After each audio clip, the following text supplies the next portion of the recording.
the Great Pyramid of Giza is probably the most stunning of all these ancient structures. And the stones are immense, and some of them were cut from a quarry that's hundreds of miles away.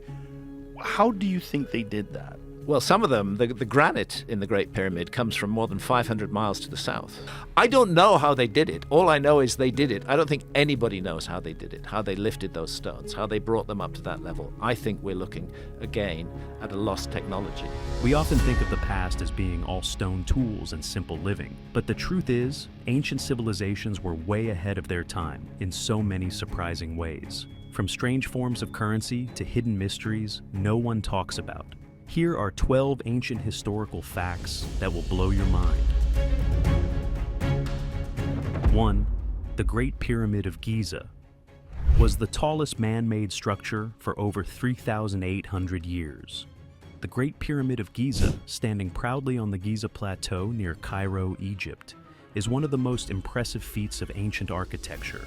Built around 2580, some 2560 BC during the reign of Pharaoh Khufu, it's the largest of the three pyramids in the Giza complex. The pyramid was constructed as a tomb for Khufu, and over the centuries, it's become an enduring symbol of Egypt's greatness. At its original height of about 146.6 meters, it was the tallest man-made structure in the world for over 3,800 years, until Lincoln Cathedral in England surpassed it in 1311. It took around 20 years to build, with a workforce likely numbering in the hundreds of thousands. Contrary to the old myth, most of these workers were skilled laborers, not slaves. The pyramid's dimensions are just as impressive. The base spans about 230.3 meters on each side, covering around 13 acres. Today, due to erosion and the removal of its outer casing, the pyramid stands at about 138.5 meters. Originally, it was encased in smooth white limestone, which reflected sunlight and made it shine brilliantly, but most of that has been stripped away. The pyramid is built from around 2.3 million blocks of limestone and granite, each weighing between 2.5 and 15 tons.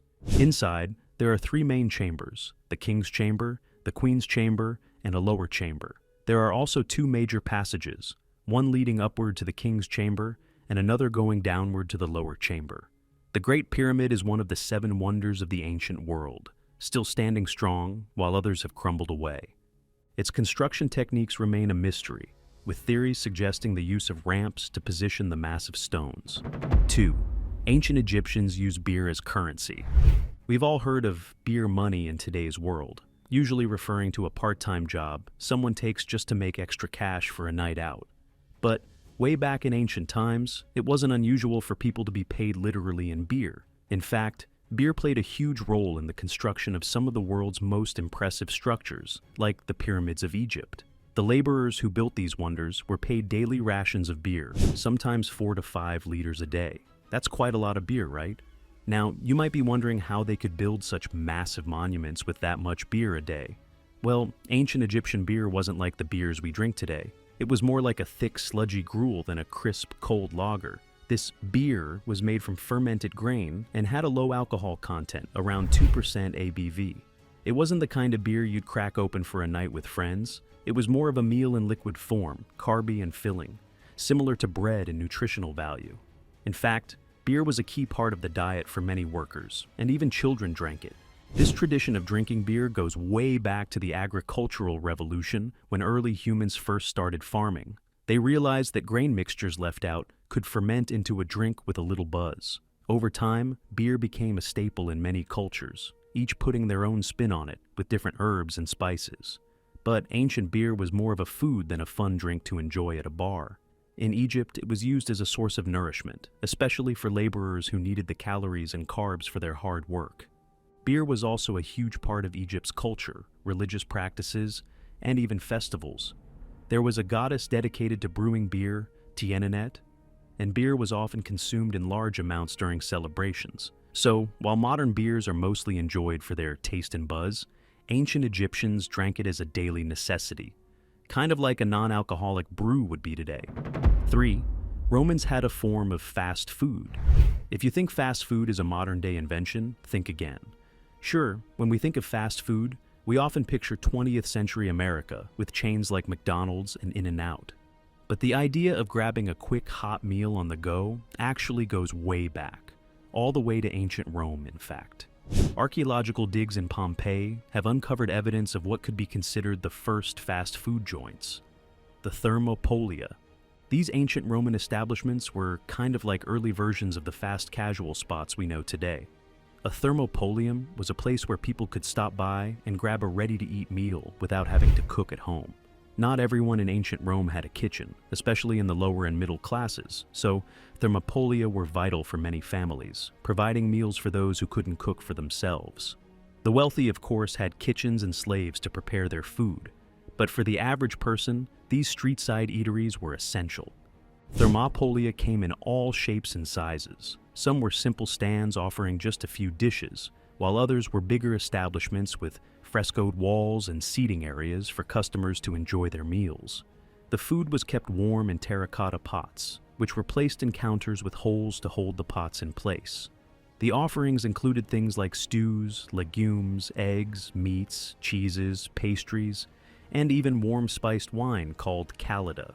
Some thermopolia even offered a wine and food combo, which might have been a little too much for the more respectable Romans. In fact, Emperor Claudius tried to shut them down because they had a bad reputation, often attracting rowdy crowds. One of the most interesting things uncovered from these ancient eateries is a dish called Ezitia Omentata, which could be considered the ancient Roman ancestor of the hamburger. It was a mix of ground veal, wine-soaked breadcrumbs, pine nuts, and anchovy sauce, formed into meatballs and served with grape syrup.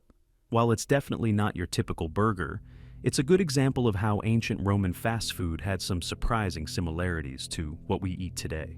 Fast food, it turns out, is much older than we think. 4. The Rosetta Stone was key to deciphering Egyptian hieroglyphs. The Rosetta Stone is one of the most important discoveries in the field of Egyptology. Found in 1799 by French soldiers during Napoleon's campaign in Egypt, it played a crucial role in cracking the code of ancient Egyptian hieroglyphs, a writing system that had baffled scholars for centuries. This big stone slab is made of granodiorite and features a decree written in 3 different scripts: hieroglyphic, Demotic, and ancient Greek. The key to deciphering Egyptian writing was hidden in these 3 versions of the same text. The Rosetta Stone was discovered near the town of Rosetta, now Rashid, and it dates back to 196 BC during the reign of King Ptolemy. The inscription was meant to publicly declare the king's achievements and was written in 3 scripts to make sure people of different backgrounds could read it. Greek was widely understood at the time, making it the perfect reference point for scholars who were trying to figure out the other 2 scripts. For many years, Egyptologists struggled to decode hieroglyphs. Early attempts were made by scholars like Thomas Young and Johann David Åkerblad, who worked on the Demotic text, but it was Jean-François Champollion, a French scholar, who truly cracked the code. In 1822, he famously announced that he could read hieroglyphs. Champollion used his knowledge of Coptic to make connections between the Greek text and the hieroglyphs. His breakthrough came when he realized that hieroglyphs were used to represent sounds, not just symbols. Champollion's success was huge for the study of ancient Egypt. His decipherment of hieroglyphs laid the foundation for modern Egyptology, opening the door to understanding countless ancient texts. 5. The Indus Valley Civilization had advanced urban planning. The Indus Valley Civilization, which flourished around 2500 BCE in what's now Pakistan and northwest India, is a fascinating example of early urban development. The cities of Harappa, Mohenjo-daro, Tolavira, and Lothal were well ahead of their time, with impressive urban planning that showed a high level of organization and engineering. One of the standout features of Indus Valley cities was their grid layout. Streets ran north-south and east-west, making the cities easy to navigate. This kind of planning made moving through the city simple, and it also helped keep everything well organized. In each city, there were 2 main sections: a citadel, a raised area used for administration or religious purposes, and a lower town, where the residential areas were. This separation likely showed a clear social structure, with different areas designated for different activities. Another amazing thing about the Indus Valley was their advanced drainage systems. Each house had its own private bathroom and toilet, which were connected to a network of covered drains running along the streets. This system helped maintain public health and hygiene, something we often take for granted today. They even had brick channels, manholes for cleaning, and underground systems to keep things running smoothly. In addition to their homes and streets, the Indus Valley people also built impressive public infrastructure. There were large granaries, like the one in Harappa, where surplus grain was stored, showing how important agriculture was to their economy. They also built the Great Bath in Mohenjo-daro, which suggests they valued public hygiene and perhaps used it for religious or communal rituals. These urban developments weren't just about fancy buildings and infrastructure. They also reflected the social and economic systems of the Indus Valley. The uniformity of city planning indicates a strong, centralized government that could oversee these large-scale projects. The presence of granaries, dockyards, and well-organized markets shows that trade was a big part of their economy, connecting them to neighboring regions.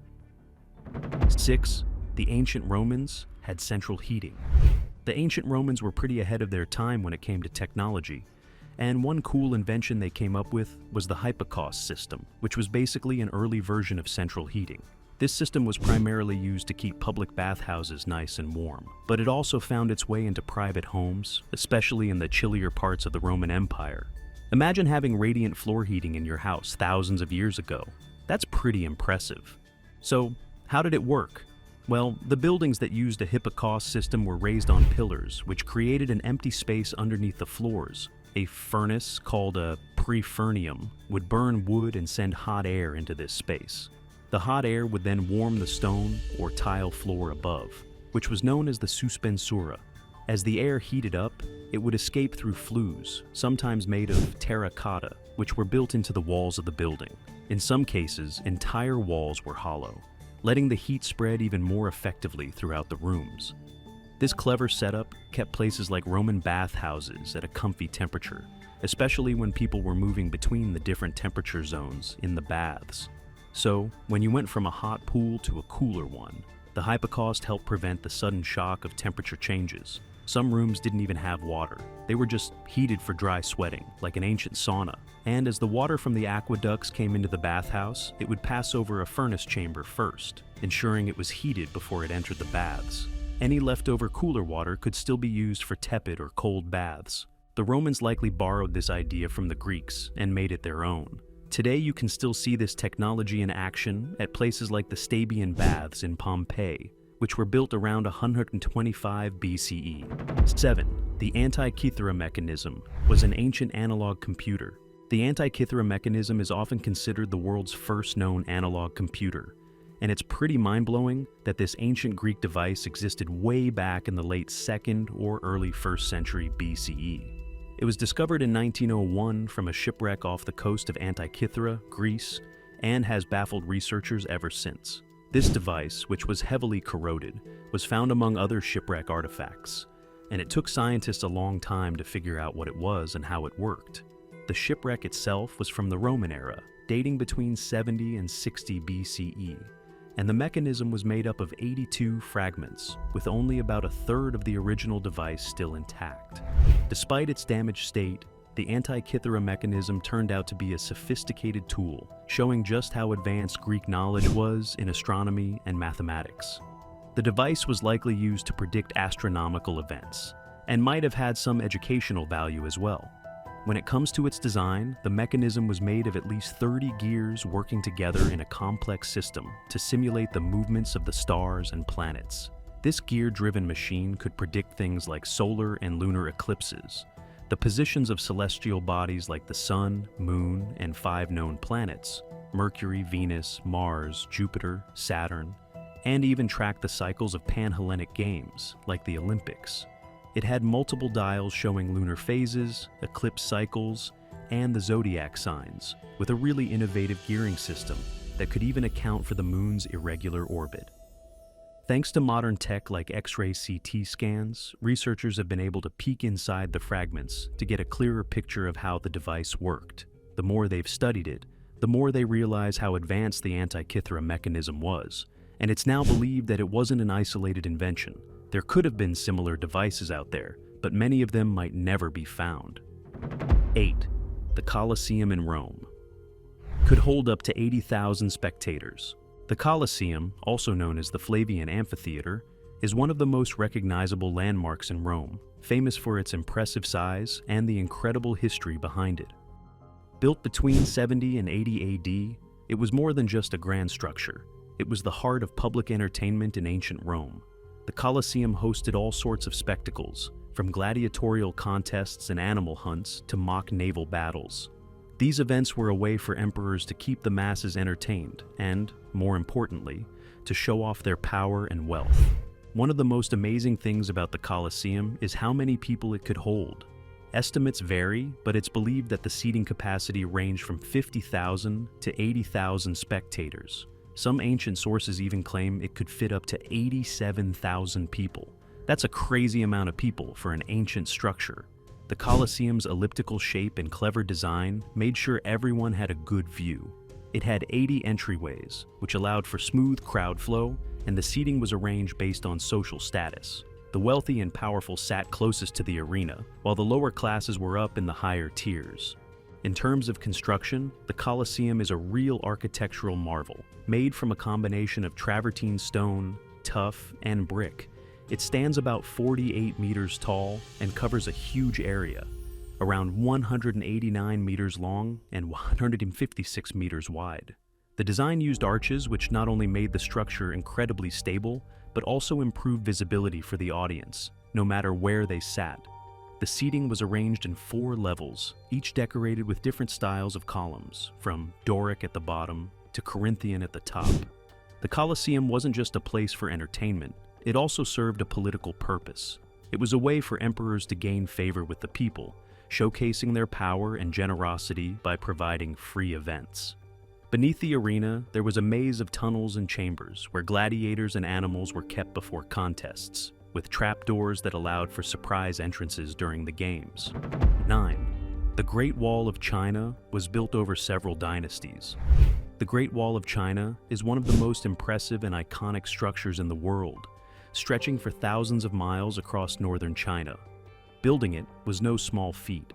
It took over 2,500 years and spanned multiple dynasties, evolving with the changing needs of China's defense strategies, politics, and culture.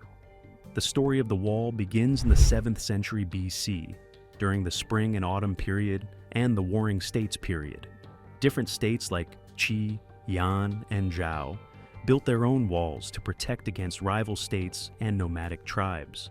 But the first major step toward unifying the wall came with the Qin dynasty in 221 BC, when Emperor Qin Shi Huang ordered the linking of these earlier walls to create a continuous defense system. This was the first true version of the Great Wall, although it was still a work in progress. The Han dynasty later extended the wall even further to protect trade routes along the Silk Road. In the centuries that followed, the Great Wall wasn't always the top priority for the ruling dynasties. The Tang dynasty, for example, relied more on military campaigns and diplomacy rather than building new sections of the wall. Similarly, the Yuan dynasty, under Mongol rule, didn't see the wall as necessary for defense and let much of it fall into disrepair. However, during the Ming dynasty, the wall saw a major resurgence. With northern tribes, especially the Mongols, posing a real threat, the Ming rebuilt and reinforced much of the wall. They used stronger materials like brick and stone, and added features like beacon towers and fortified gates. This is when the most famous parts of the wall, like Badaling and Mutianyu, were constructed. Building the wall took massive labor forces, including soldiers, peasants, and even forced laborers. Over the centuries, materials changed from wood and earth to durable bricks and stones. 10. The Parthenon in Athens was a temple dedicated to Athena. The Parthenon, perched on the Acropolis of Athens, is one of the most famous and impressive landmarks of ancient Greece. It's not just an architectural marvel, but also a symbol of Athenian democracy and the heights of Greek culture. Built between 457 and 432 BCE, this temple was dedicated to Athena, the goddess of wisdom, warfare, and the protector of Athens. The Parthenon was part of a larger project to rebuild the Acropolis after the Persians had destroyed much of it during the Persian Wars. This reconstruction effort was led by the Athenian statesman Pericles, who wanted to restore Athens to its former glory. Before the Parthenon, there was an older temple dedicated to Athena on the same spot, but it was destroyed when the Persians attacked in 480 BCE. The decision to build a new temple came after the Peace of Callias in 450 BCE, which ended the hostilities between Greece and Persia. The Parthenon is a stunning example of Doric architecture, which is known for its solid, sturdy columns and clean, simple design. It's about 69.5 meters long and 30.9 meters wide, with a height of around 13.72 meters at its peak. Inside, it housed a massive statue of Athena made from gold and ivory, crafted by the famous sculptor Phidias. The exterior was decorated with beautiful sculptures, including battle scenes, and a frieze showing a grand procession that was part of the Panathenaic Games. 11. The Terracotta Army was built to protect China's first emperor in the afterlife. The Terracotta Army is one of the most incredible archaeological finds in history. It's a massive collection of clay sculptures that represent the army of Qin Shi Huang, the first emperor of China. These statues were created to accompany him in the afterlife, reflecting his belief in the need for protection and continued power even after death. The project took about 40 years to complete and was started in 246 BCE, just after Qin Shi Huang became emperor, and continued until 2 years after his death in 210 BCE.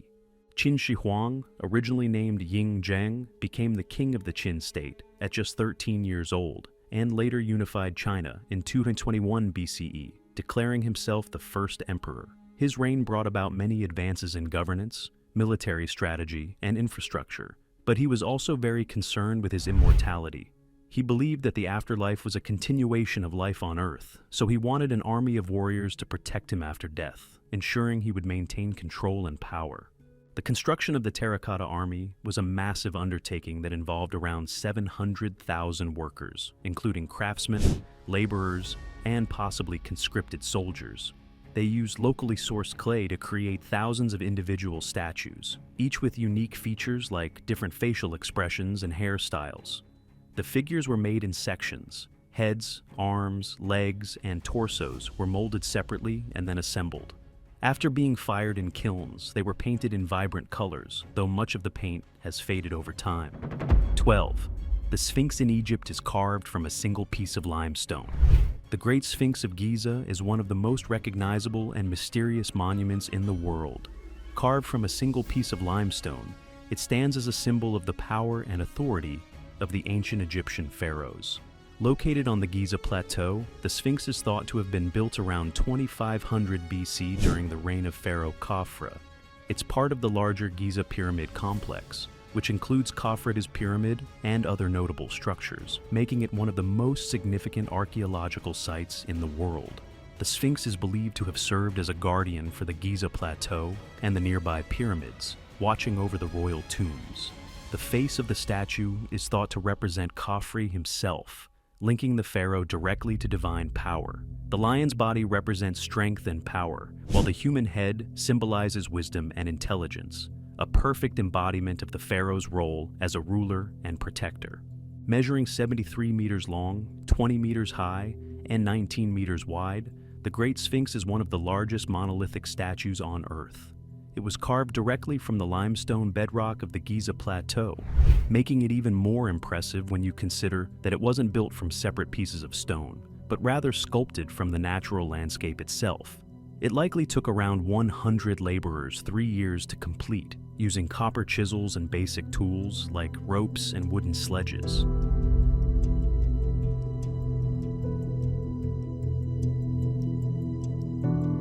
Do you think there are other ancient mysteries that no one knows about yet? Are there any other crazier ancient facts?